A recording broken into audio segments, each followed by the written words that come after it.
Bonjour et bienvenue dans cette formation qui a pour objectif de vous initier à l'utilisation de Genially, un outil de conception de présentation interactive et engageante.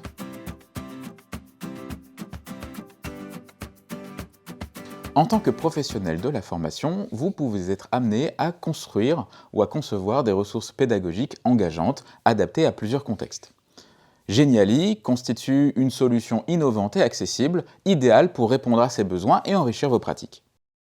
Avec cet outil, vous allez dépasser facilement les formats statiques pour offrir des expériences plus immersives, en intégrant par exemple des modules de présentation ou d'évaluation ou en intégrant des éléments de gamification. Cela va ouvrir la voie à une plus grande multiplicité de formats numériques pédagogiques. Pour cela, Genially met à votre disposition un large panel de fonctionnalités qui sont adaptées aux besoins de la formation. De la création intuitive, en utilisant des modèles ou en ajoutant facilement des boutons interactifs, des pop-up ou des liens pour créer des parcours adaptatifs, en insérant des vidéos, des fichiers audio ou des documents externes qui vont pouvoir enrichir votre support, en intégrant des animations pour mettre en avant des éléments clés avec des animations ciblées et des transitions chronométrées, en intégrant de l'évaluation par le biais de quiz interactifs, de scénarios de jeu ou des activités qui vont inclure des feedbacks soit instantanés, soit différés. Et enfin, en collaborant en temps réel avec vos collègues sur la conception des ressources partagées. Ces fonctionnalités s'articulent autour d'une interface plutôt intuitive, relativement facile à prendre en main.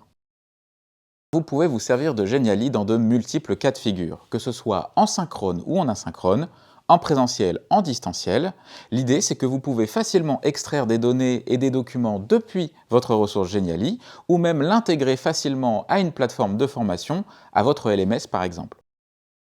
Pour conclure, on peut se dire que Genially est un outil stratégique pour tout formateur qui souhaite moderniser ses pratiques et allier son efficacité à sa facilité d'utilisation.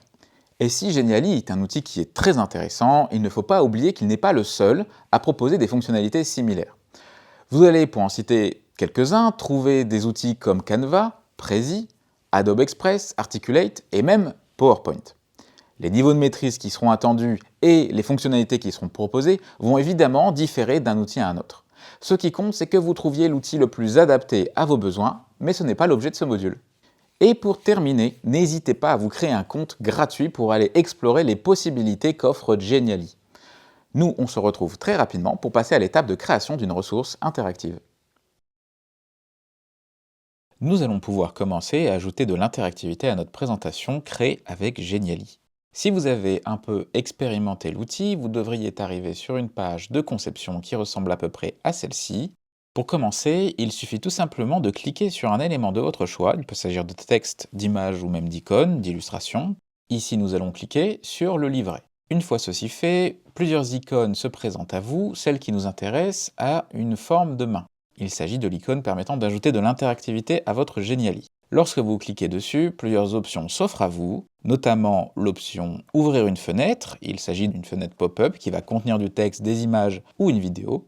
Vous avez l'option « Étiquette » qui va vous permettre d'afficher une infobulle lorsque vous passerez la souris devant l'élément. Vous avez l'option « Lire le fichier audio » qui va vous permettre d'exécuter un son lorsque vous allez cliquer sur l'élément. Puis vous avez l'option « Aller à la page » qui vous permet de naviguer directement entre les différentes pages de votre Genially en cliquant sur l'élément.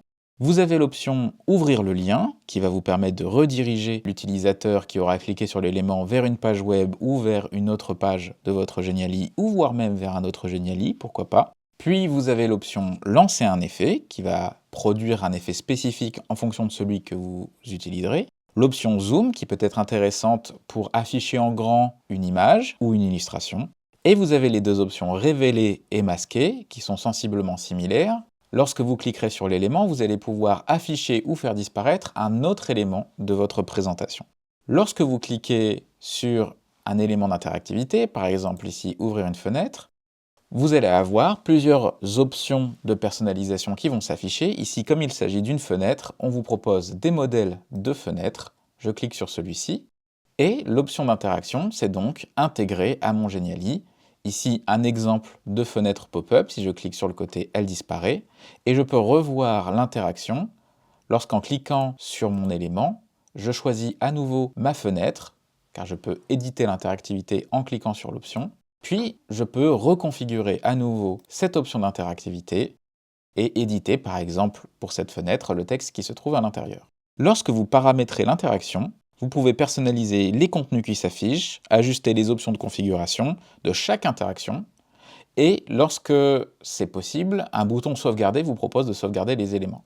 S'agissant ici d'une fenêtre, les informations que vous changez sont sauvegardées en temps réel. Pour créer un parcours dynamique et immersif, n'hésitez pas à combiner différents éléments d'interactivité. Nous nous retrouvons devant notre présentation Geniali pour cette fois-ci parler d'animation. Pour intégrer une animation à un de vos éléments, il suffit de cliquer dessus, puis de cliquer sur l'icône de météore qui s'affiche parmi les options proposées. Une fois que vous avez cliqué sur modifier l'animation, un panneau latéral à votre droite s'affiche et vous présente plusieurs options d'animation. Vous avez notamment 3 options d'animation automatique qui s'effectuent sans interaction et 2 options d'animation avec interaction lorsque vous effectuez une certaine action. L'animation d'entrée constitue la façon avec laquelle votre élément va apparaître sur votre page. L'animation continue constitue la façon dont va se comporter votre élément tout au long de votre consultation de la page en question. L'animation de sortie, elle, va définir comment l'élément va disparaître à la fin de la consultation de cette page, quand par exemple vous changez de page. L'animation souris dessus va définir comment l'élément va se comporter lorsque vous allez passer votre souris devant l'élément. Enfin, l'animation cliquer va définir comment l'élément va se comporter lorsque vous allez cliquer dessus. Si vous voulez ajuster les paramètres, par exemple ici je veux ajuster les paramètres d'animation d'entrée de mon élément, il suffit de choisir un effet, donc ici l'effet apparaître est déjà choisi, puis je peux choisir par exemple une direction dans laquelle va se produire l'effet.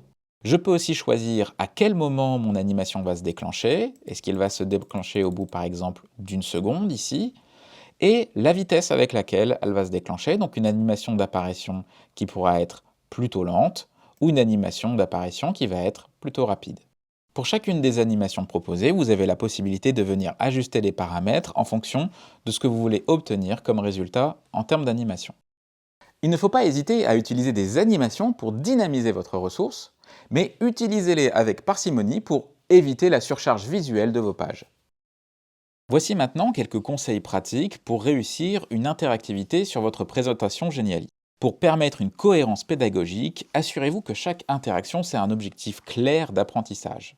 Vous pouvez vous inspirer d'exercices pédagogiques déjà connus, comme par exemple les hotspots, pour construire vos ressources sur Geniali. Il faut aussi s'assurer que votre ressource soit accessible en utilisant des descriptions pour les interactions, afin de faciliter l'usage par tous les publics, notamment ceux utilisant des lecteurs d'écran. Si vous enregistrez votre voix ou que vous insérez des contenus audio, il peut être intéressant de proposer l'intégralité de votre script au sein d'une fenêtre qui doit être facilement identifiable. Vous pouvez aussi tester vos créations, ce qui est important pour pouvoir prévisualiser toujours vos pages pour vérifier que les animations et les interactions fonctionnent correctement. Il peut arriver d'ailleurs qu'une page surchargée d'images, d'interactions et d'animations puisse avoir du mal à fonctionner. Il sera alors peut-être nécessaire de diviser votre ressource sur plusieurs pages. Vous savez maintenant comment introduire de l'interactivité et de l'animation au cœur de ressources créées avec Geniali. Bien utilisés, ces éléments vont transformer une simple présentation en une expérience apprenante un peu plus immersive et un peu plus engageante. N'hésitez pas à expérimenter, à continuer d'explorer cet outil et à laisser libre cours à votre créativité.